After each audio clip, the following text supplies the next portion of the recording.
If you love tales of the sea, you probably have read many times of the Windward Passage. You traverse its salty expanse when you sail around the southeast end of Cuba, largest island of the West Indies. Should you go straight out from that southeast end of Cuba, as Columbus did on the 6th of December, 1492, and breast the intervening 50 miles of foaming, rushing blue water with its flying fish and screaming seabirds, you will come next to the second largest island of the romantic archipelago, an island wholly in the tropics.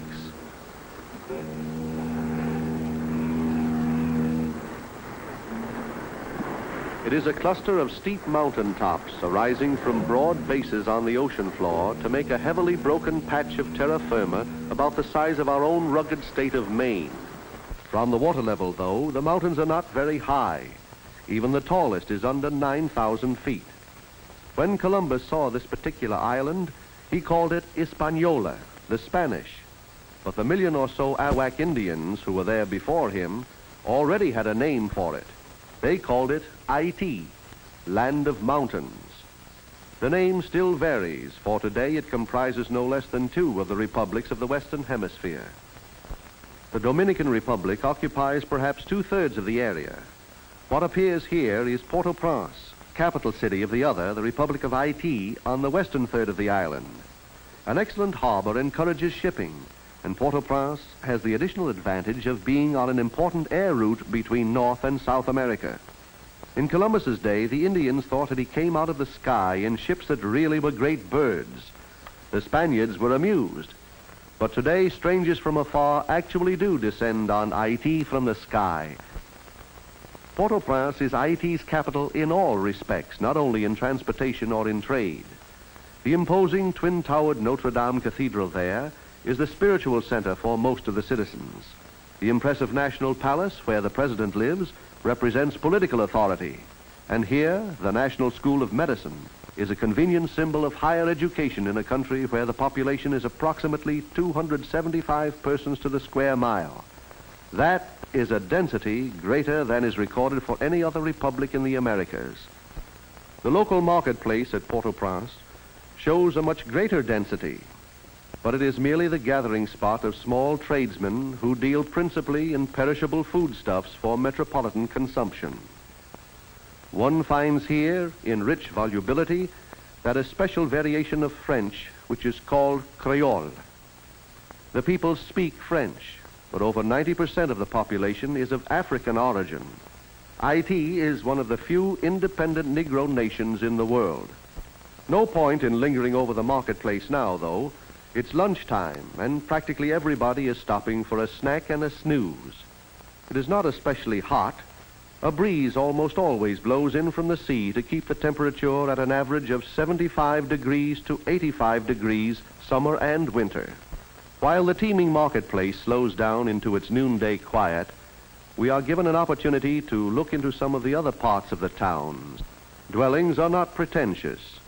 Structures of more than one story are uncommon, but each is its owner's castle. It is the house of a free man. In that concept, let us overlook the rude construction, the lack of facilities that we have come to regard as our everyday conveniences. For these people have something infinitely more precious than material wealth.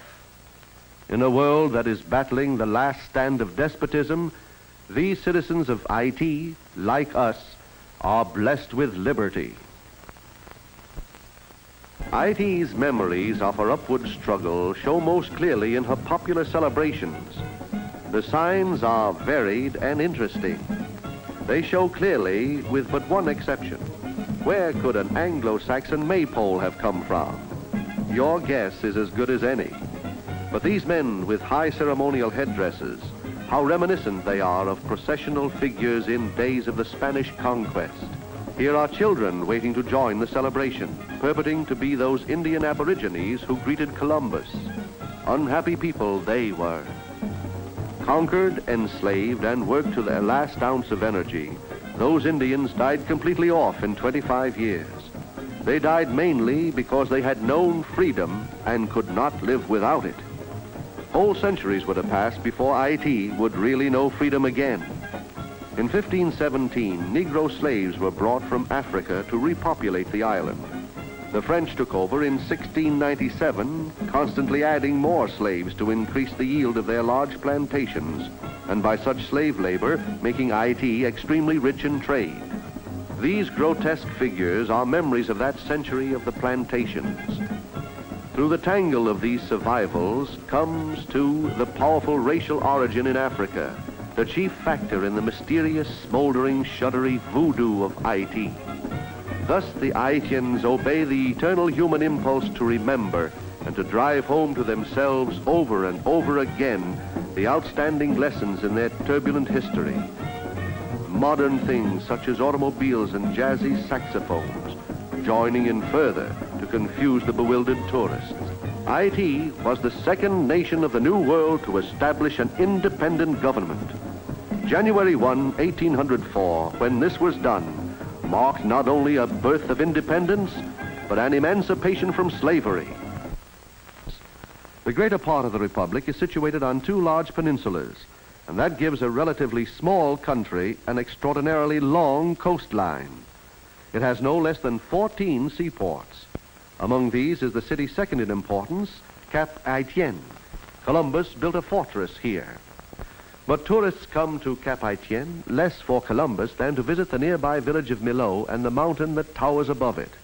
For Cap Haitien was the seat of government in the tumultuous days of King Henri Christophe, and his palace, which he called Sans-Souci, at the village of Millau, was where he entertained his courtiers.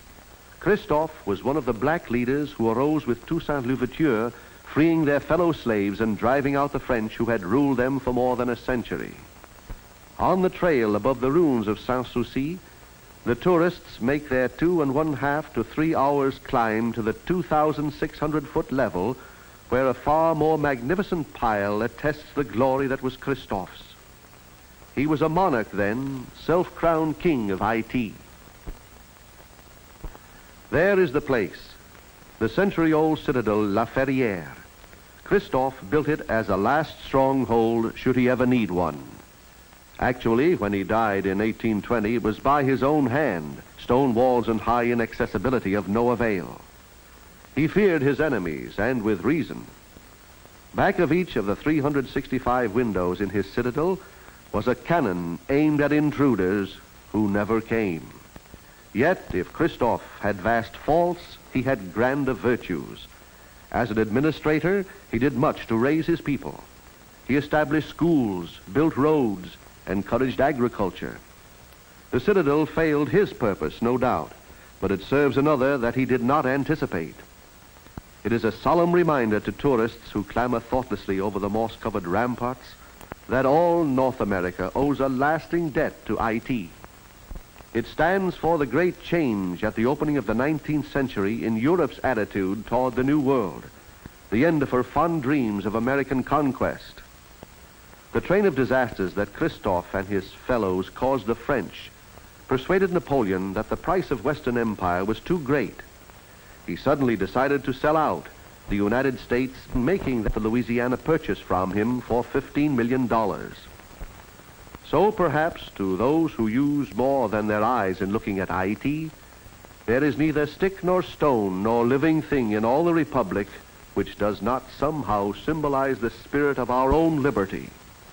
Our proud history might be far less than it is if Christophe and his fellows had never lived or had prized their freedom less.